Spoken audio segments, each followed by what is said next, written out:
Breaking, Britain's political establishment is in absolute freefall, and what's happening right now has never been seen in modern history. Keir Starmer has just achieved something no prime minister has ever managed before. He's officially the most unpopular leader Britain has ever recorded, more hated than even Liz Truss, the woman who was outlasted by a lettuce. But that's just the beginning of this political earthquake. Nigel Farage's Reform UK party is now leading the polls nationwide. The man they called a fringe politician is now on track to become Britain's next prime minister. And the numbers are so devastating for Starmer that his own MPs are plotting his removal. If you want to understand what's really happening in British politics right now, hit that subscribe button because what you're about to see will change everything you thought you knew about democracy in the modern world. Here's how Britain's political landscape just exploded overnight. 3 days ago, the latest polling data came in and it sent shockwaves through Westminster. Keir Starmer's satisfaction rating has plummeted to just 13%. Let that sink in. Only 13% of British voters are satisfied with his performance. 79% are actively dissatisfied. That gives him a net approval rating of -66. This isn't just bad. This is historically catastrophic. According to Ipsos polling, which has been tracking prime ministers since 1977, no leader has ever been this unpopular. Not Margaret Thatcher during the poll tax riots, not John Major during Black Wednesday, not even Rishi Sunak in his final desperate months. Starmer has broken the record for political failure. But if you think that's shocking, wait until you hear what's happening with Reform UK. Nigel Farage's party is now leading in national polls for the first time in British political history. The latest YouGov survey shows Reform at 25%, Labour at 24%, and the Conservatives at just 21%. A party that won only 5 seats in last year's election is now positioned to form the next government. Farage himself has overtaken Starmer in personal popularity ratings. 30% of voters view Farage favorably compared to just 26% for the prime minister. The man the establishment dismissed as a populist rabble-rouser is now more trusted than the sitting prime minister. The collapse is so complete that political analysts are comparing it to an earthquake. Labour has suffered what polling expert John Curtis calls the worst ever fall in support for a newly elected government. Just 15 months ago, Starmer won a historic landslide victory with 411 seats. Now his party is hemorrhaging voters to Reform UK, the Liberal Democrats, and the Greens. 13% of Labour's own voters say they'll now vote for Reform UK. 10% are switching to the Liberal Democrats. Another 10% are going to the Greens. This isn't political opposition. This is complete voter rebellion. The reasons for this collapse tell a devastating story about modern Britain. Starmer came to power promising competence and stability after years of conservative chaos. Instead, he's delivered economic misery and political confusion. The cost of living crisis continues to devastate ordinary families while Starmer focuses on abstract policy debates. Immigration remains completely out of control, with tens of thousands of people arriving in small boats and being housed in expensive hotels, while British families struggle to pay their heating bills. During a recent interview, Starmer was confronted about asylum seekers receiving taxi services to medical appointments at taxpayer expense, and he admitted this practice wasn't fair but offered no immediate solution. The economy is stagnating, with growth forecasts being downgraded month after month. Public services are crumbling despite massive tax increases that are strangling businesses and driving investment away. But perhaps most damaging of all, Starmer appears to have no clear vision for Britain's future. Political commentators describe him as an enigma. He famously told an interviewer that he doesn't dream, he doesn't have a favorite novel, he has no political heroes. While previous prime ministers inspired people with bold visions and charismatic leadership, Starmer offers only technocratic management and bureaucratic processes. Voters wanted change and got more of the same failed policies that have held Britain back for decades. Meanwhile, Nigel Farage has positioned Reform UK as the voice of forgotten Britain. His message is crystal clear: control immigration, cut taxes, rebuild British industry, restore national sovereignty, stand up to foreign interference.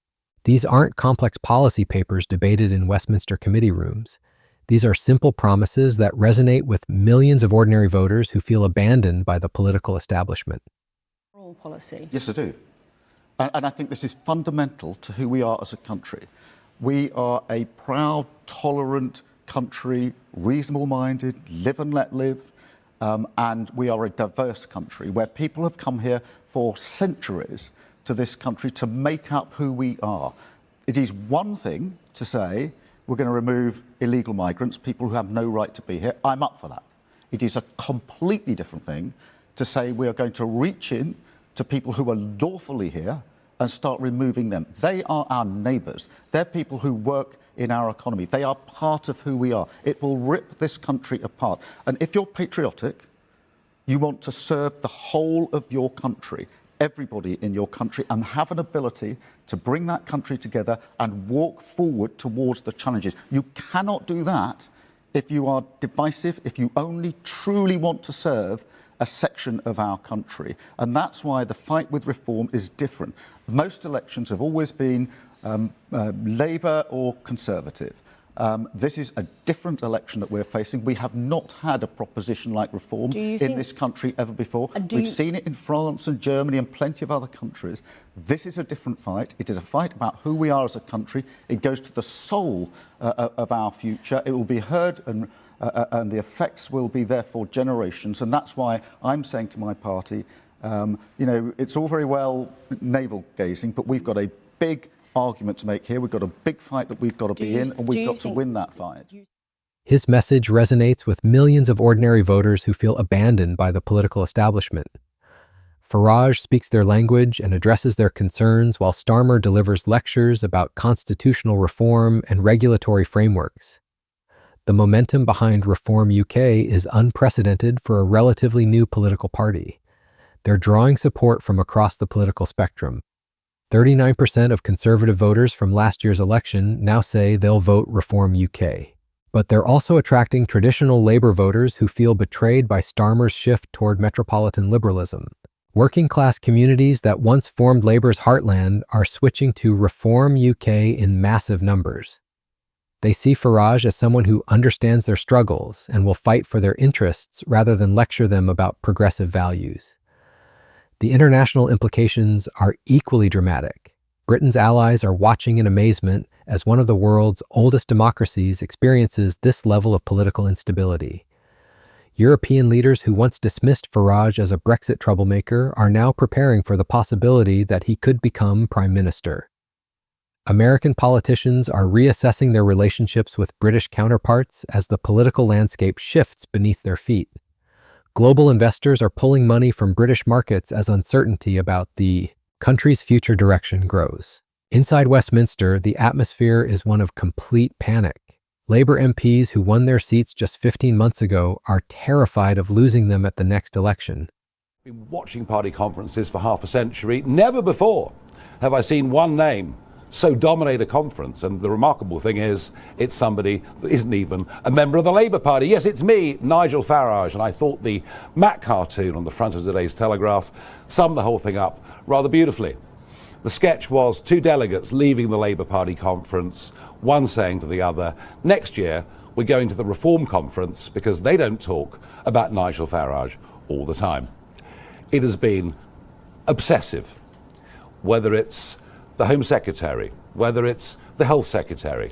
It is a constant attack on me and what I stand for and what we as Reform UK, a party that has led the opinion polls now for over 100 polls. It's an attack on everything that we stand for and believe in. What I've learnt this week is that the government are incapable of beating it. Cabinet ministers who once stood loyally beside Starmer are now briefing against him in private. 3 junior ministers have reportedly warned the Prime Minister that his policies are becoming politically toxic. Over 40 backbench MPs have publicly distanced themselves from government decisions. The Parliamentary Labour Party is fracturing in real time as MPs desperately try to save their own careers.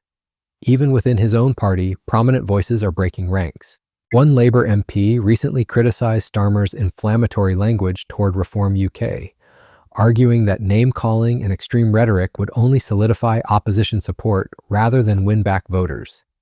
The Conservative Party is in an even worse state. Despite being the official opposition, they're polling behind both Labour and Reform UK. Their new leader, Kemi Badenoch, has failed to make any impact on public opinion. 45% of Conservative voters now view Nigel Farage more favorably than their own party leader. The party that dominated British politics for most of the 20th century is facing complete irrelevance. Many political observers believe the Conservatives could disappear entirely as a major political force within the next decade. This political earthquake is being driven by deeper social and economic forces that go far beyond normal electoral cycles. Britain is experiencing what sociologists call a crisis of legitimacy. The traditional institutions that once commanded respect and authority have lost the trust of ordinary people.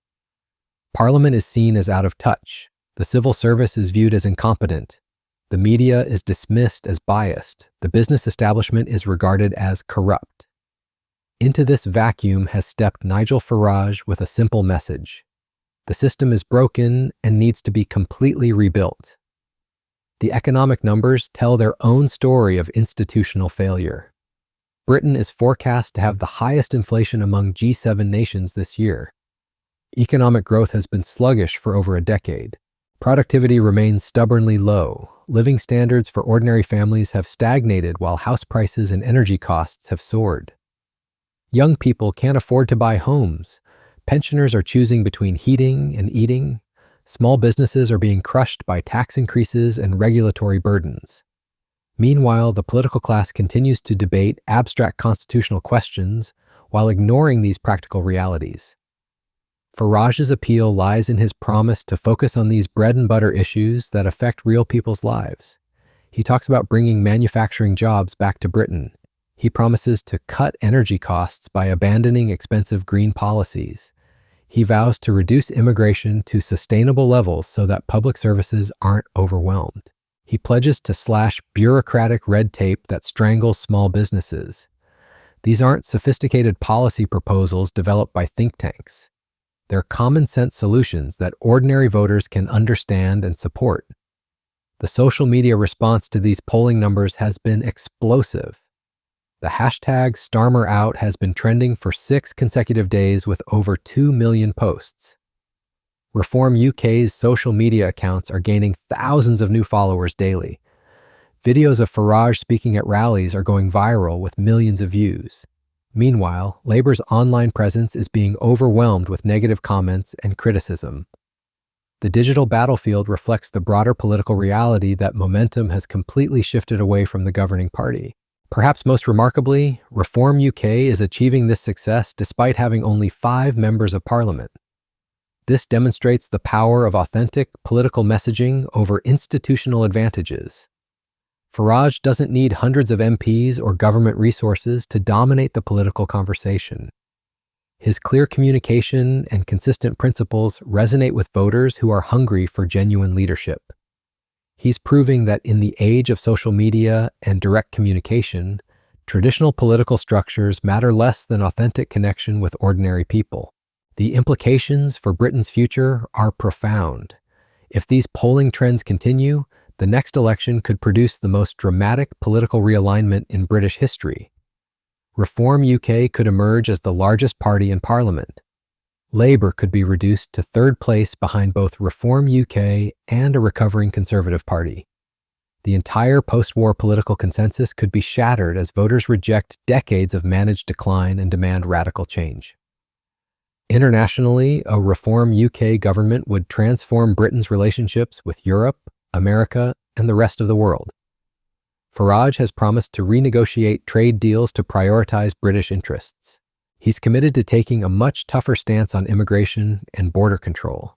He's pledged to rebuild Britain's manufacturing base and achieve energy independence.